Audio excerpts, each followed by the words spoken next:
40 రోజులు ఎవరు పిలిచారు మోషేను రమ్మని? మోషేతో చెప్పి, నువ్వు 40 రోజులు పర్వతం మీద ఎక్కిరా, నువ్వు ఫాస్టింగ్ ఉండాలా, నువ్వు ఏం నీళ్లు తాగకూడదు, భోజనం తినకూడదు, రా అని పిలిచాడా? ఏం చెప్పలేదు.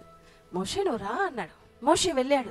ఆ పర్వతం మీద వెళ్ళినప్పుడు ఆ దేవుని యొక్క ప్రసన్నత అనేది, దేవుని యొక్క మాటలు అనేటప్పుడు, ఆ 10 ఆజ్ఞలు ప్రభు ఆడ రాసినప్పుడు ఈయనకి ఏం రాలేదంట, ఆకలి రాలేదు, దాహం రాలేదండి. ఎందుకు రాలేదు? ఆయన దేవుడితో ఉంటున్నాడు. మనిషి అనేవాడు ఒట్టి ఆహారం వల్ల మాత్రం కాదు, దేవుని నోటి నుంచి మాట వలన బ్రతుకుతాడు. దేవుడు పిలిచాడు కాబట్టి మోషే ఉండేదానికి అయిందండి. ఈ రోజుల్లో చాలా మంది, నేను 40 రోజులు ఫాస్టింగ్ ఉంది. ఒక సంఘములో ఫాస్టింగ్ 40 రోజులు అంటే వెంటనే చూసిన ప్రతి పాస్టర్ ఏం చేస్తారు, మా సంఘంలో 30 రోజు ఫాస్టింగ్, మా సంఘంలో 25 రోజు ఫాస్టింగ్ అలాగనే పెట్టుకుని వస్తారు.